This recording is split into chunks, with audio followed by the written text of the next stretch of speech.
ओम गंगणपते नमः। नमस्कार, मैं आपका मित्र पंडित लोकेश गहतोड़ी आप सभी का हार्दिक स्वागत करता हूं अपने यूट्यूब चैनल पर। मैं अक्सर लोगों से मिलता हूं, उनकी समस्याएं सुनता हूं। अधिकांश लोगों की यही समस्या रहती है कि हमारी नौकरी में प्रमोशन कब होगा, बिजनेस में घाटा बहुत ज़्यादा हो रहा है, या हमें लाभ हमारे मन मुताबिक नहीं मिल पा रहा है। हमें क्या करियर चूज़ करना चाहिए, किस लाइन में हमें जाना चाहिए। मतलब मोटा मोटा उन लोगों का फोकस ये होता है कि मेरे पास धन कम है, मेरे पास पैसा कम है, और इसी चीज़ के लेकर वो लोग चिंतित होते हैं। लेकिन बहुत से ऐसे लोग भी हैं जो केवल शांति के लिए प्रश्न पूछते हैं कि मेरे पास धन तो बहुत है लेकिन मेरे जीवन में शांति नहीं है, मेरा स्वास्थ्य ठीक नहीं रहता, मेरे परिवार में कलह कलेश बहुत होता है, मेरे बच्चे मेरी आज्ञा का पालन नहीं करते। तो जिन लोगों के पास धन नहीं है वो धन के पीछे भाग रहे हैं, और जिनके पास धन है तो उनके पास शांति नहीं है। तो मैंने सोचा क्यों ना आज एक कहानी के माध्यम से एक संदेश दिया जाए कि वास्तव में हमारे लिए क्या ज़रूरी है। देखिए, धन और शांति दोनों का हमारे जीवन में अपने अपने स्थान पर बहुत महत्वपूर्ण है। क्योंकि अगर बिना धन के हम किसी की मदद नहीं कर सकते, परोपकार नहीं कर सकते, अपना जीवन यापन नहीं कर सकते, अपने परिवार का भरण पोषण नहीं कर सकते, और बिना शांति के हमारा मानसिक स्वास्थ्य ही नहीं बल्कि शारीरिक स्वास्थ्य भी खराब हो जाता है। तो आज आपकी सेवा में एक कहानी लेकर आया हूँ। आशा करता हूँ आपको बहुत पसंद आएगी और आप इसको बहुत पसंद करेंगे। अगर आपने हमारे चैनल को अभी तक सब्सक्राइब नहीं किया तो प्लीज़ सब्सक्राइब कर लीजिए और बेल आइकन को प्रेस कर लीजिए, ताकि आने वाली सभी वीडियो के नोटिफिकेशन आपको प्राप्त हो सके। हमारे चैनल पर आपको धर्म, ज्योतिष, अध्यात्म, राशिफल संबंधित जानकारी मिलती है। कभी कभी हमारे चैनल पर आपको ऐसी वीडियो भी मिलती है जिसमें जीवन का सार दिया जाता है। तो चलिए कहानी आरंभ करते हैं। एक नगर में सोमिलक नाम का एक व्यक्ति रहता था। वह वस्त्र बनाने की कला में बहुत ही निपुण था। भांति भांति के रंगीन और सुंदर वस्त्र बनाने के बाद भी उसे इतना धन प्राप्त नहीं हो पाता था कि वो अपने अन्य जरूरतों को पूरा कर सके। केवल अपने लिए भोजन की व्यवस्था कर पाता था और वस्त्र आदि की व्यवस्था कर पाता था। वह धन का संचय नहीं कर पाता था, उसके हाथ में पैसा नहीं टिकता था। उसके जो अन्य मित्र थे, जो वस्त्र बनाने की कला में निपुण थे, वो साधारण कपड़ा बनाते थे, मोटा कपड़ा बनाते थे, लेकिन वो धनी हो गए। और सोमिलक इतना बढ़िया कपड़ा बनाता था और उसमें तरह तरह के रंगीन वस्त्र होते थे, लेकिन उसके पास धन नहीं टिकता था।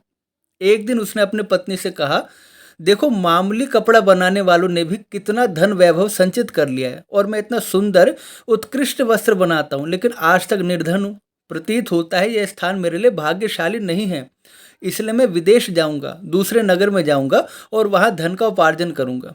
तब उसकी पत्नी ने कहा, स्वामी, विदेश में धन उपार्जन की कल्पना मिथ्या स्वप्न से अधिक नहीं है। धन की प्राप्ति होनी हो तो स्वदेश में ही हो सकती है। अगर धन की प्राप्ति ना संभव हो तो हथेली में आया धन भी नष्ट हो जाता है। अतः आप यहीं रहकर व्यवसाय करते रहे, भाग्य में लिखा होगा तो यहीं धन की वर्षा हो जाएगी।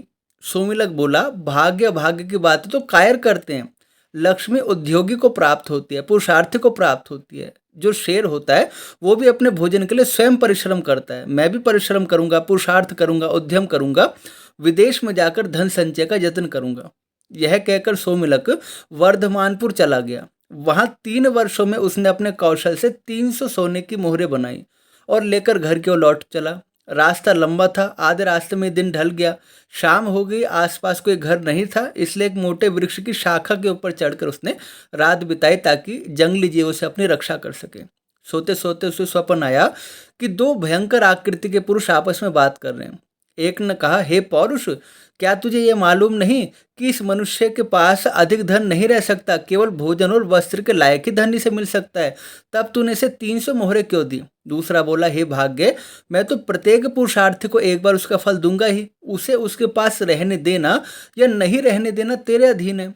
स्वप्न के बाद सोमिलक की नींद खुली तो देखा मोहरों का पात्र खाली था। इतने कष्टों से संचित धन के लुप्त हो जाने से वह बड़ा दुखी हुआ और सोचने लगा, अपनी पत्नी को कौन सा मुंह दिखाऊंगा, मेरे मित्र क्या कहेंगे। यह सोचकर फिर से वो वर्धमानपुर को ही वापस आ गया। अब वो पहले से अधिक मेहनत करने लगा। दिन रात घोर परिश्रम करके वर्ष भर में ही उसने 500 मोहरे जमा कर ली। उन्हें लेकर घर की ओर जा रहा था कि आधे रास्ते में फिर से रात पड़ गई। इस बार वो सोने के लिए ठहरा नहीं, चलता ही गया। किंतु चलते चलते ही उसने भाग्य और पुरुषार्थ की बातचीत को सुना। भाग्य ने फिर वही बात कही कि हे पौरुष, क्या तुझे मालूम नहीं कि सोमिलक के पास भोजन वस्त्र से अधिक धन नहीं रह सकता, तब तूने उसे 500 मोहरें क्यों दी? पुरुषार्थ ने वही उत्तर दिया, हे भाग्य, मैं तो मेहनत करने वाले को उसका फल दूंगा ही, इससे आगे तेरे अधीन है कि उसके पास रहने दे या छीन ले। इस बातचीत के बाद सोमिलक ने जब अपनी मोहरों वाली गठरी देखी तो मोहरों से खाली थी। इस तरह 2 बार खाली हाथ होकर उसका मन बहुत दुखी हुआ। उसने सोचा कि धनहीन जीवन से तो मृत्यु ही अच्छी है, अतः इस वृक्ष की टहनी से रस्सी बांधकर उस पर लटक जाता हूँ, यहीं प्राण दे देता हूँ। गले में फंदा लगा उसे टहनी से बांधकर जब वो लटकने ही जा रहा था कि आकाशवाणी सुनाई दी, सोमिलक, सोमिलक, ऐसा दुस्साहस मत कर, मैंने ही तेरा धन चुराया है। तेरे भाग्य में भोजन वस्त्र मात्र से अधिक धन का उपभोग नहीं लिखा। व्यर्थ के धन संचय में अपनी शक्तियां नष्ट मत कर, घर जाकर सुख से रहे। तेरे साहस से तो मैं बहुत प्रसन्न हूँ, तू चाहे तो एक वरदान मांग ले, मैं तेरी इच्छा पूर्ण करूंगा। सोमिलक ने कहा, मुझे प्रचुर मात्रा में धन दो, मुझे धनवान बना दो। तब भाग्य ने उत्तर दिया, धन का क्या उपयोग जब तेरे भाग्य में धन का टिकना ही नहीं है, तू उसका उपभोग ही नहीं कर पाएगा। भोग रहित धन को लेकर क्या करेगा? सोमिलक उस समय बहुत निराश था। बोला, भोग हो चाहे ना हो, चाहे धन मेरे पास टिके चाहे ना टिके, मुझे धन ही चाहिए। बिना उपयोग या उपभोग के भी धन की बड़ी महिमा है। संसार में वही पूजनीय है, वही आदरणीय है जिसके पास धन का संचय हो। कोई कृपण हो या कोई दुष्ट प्रवृत्ति का मनुष्य हो, यदि वो धनवान हो तो समाज में आदर पाता है, किंतु जो धनहीन हो, वो विद्वान हो, तब भी लोग उसका तिरस्कार करते हैं। सोमिलक की बात सुनने के बाद भाग्य ने कहा, यदि तेरी ऐसी ही इच्छा है, धन के लिए तू इतना ललायत है, तो ठीक है, तू फिर से वर्धमानपुर चला जा। वहाँ एक व्यापारी के 2 पुत्र हैं, एक गुप्त धन, दूसरा उपभुक्त धन। इन दोनों प्रकार के धनों का स्वरूप जानकर तू किसी एक का वरदान मांगना। यदि तू चाहता है कि उपयोग की योग्यता के बिना धन मुझे मिल जाए, यानी मैं केवल धन का संचय करता रहूं, उसका उपयोग ना कर सकूं, तो मैं तुझे गुप्त धन दूंगा। और अपने खर्चे के लिए, अपने भरण पोषण के लिए धन चाहिए तो मैं तुझे उपभुक्त धन दे दूंगा। ऐसा कहकर देवता लुप्त हो गया।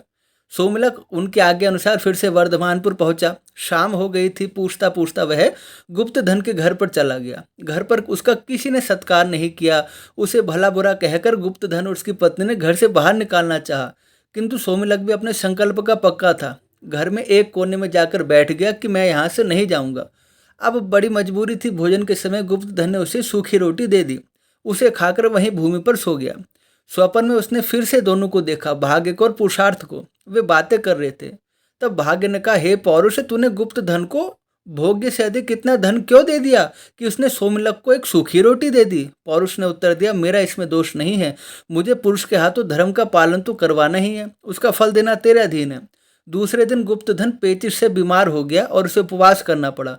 इस तरह उसकी क्षतिपूर्ति हो गई। अर्थात जो गुप्त धन था वो धनवान था, लेकिन बहुत कृपण था। वह धन का उपयोग नहीं कर पाता था, उपभोग नहीं कर पाता था, रूखा सूखा स्वयं खाता था। जब ऐसे व्यक्ति ने अनादर से या अनिच्छा से किसी को एक सूखी रोटी भी दी, तो उसको एक दिन स्वयं भूखा रहना पड़ा ताकि उसकी क्षतिपूर्ति हो जाए। और सोमिलक अगले दिन उपभुक्त धन के घर गया। वहां उसने भोजन आदि के द्वारा सत्कार पाया। सोने के लिए उसको सुंदर शैया दी गई। सोते सोते उसने सुना वही दोनों देव बातें कर रहे थे। भाग्य ने कहा, हे पौरुष, इसने तो सोमिलक का सत्कार करते हुए बहुत धन व्यय कर दिया, अब इसकी क्षतिपूर्ति कैसे होगी? दूसरे ने कहा, भाग्य, सत्कार के लिए धन व्यय करवाना मेरा धर्म था, इसका फल देना तेरा अधीन है।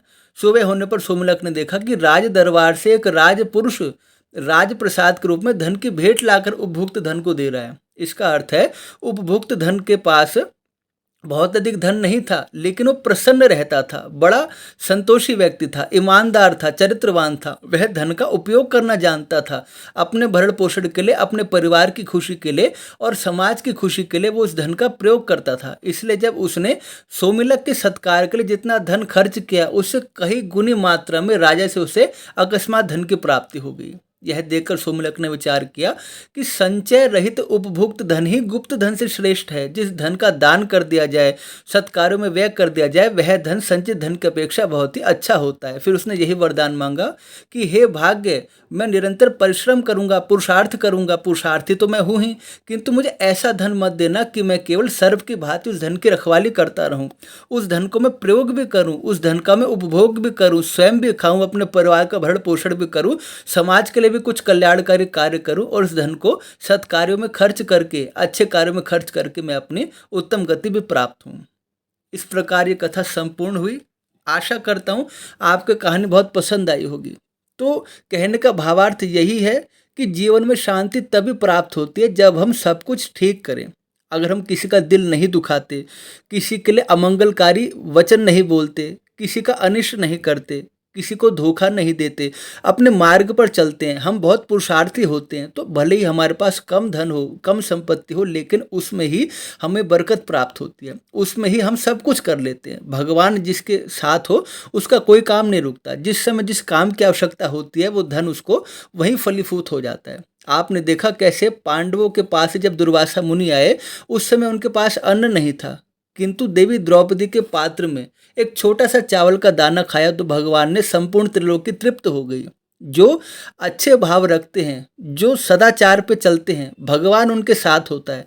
धन का होना या ना होना कोई बड़ी बात नहीं है। आप मेहनत अवश्य करें, पुरुषार्थ अवश्य करें। खाली हाथ बैठे व्यक्ति के पास तो कुछ भी नहीं होता, वो तो किसी पदार्थ की प्राप्ति नहीं कर सकता।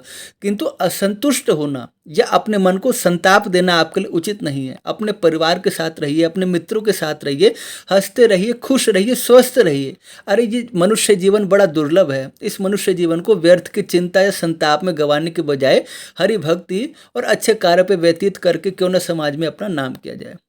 और इसी विचार के साथ पुनः भेंट होगी अगले विषय के साथ। तब तक आप सभी को जय श्री राम।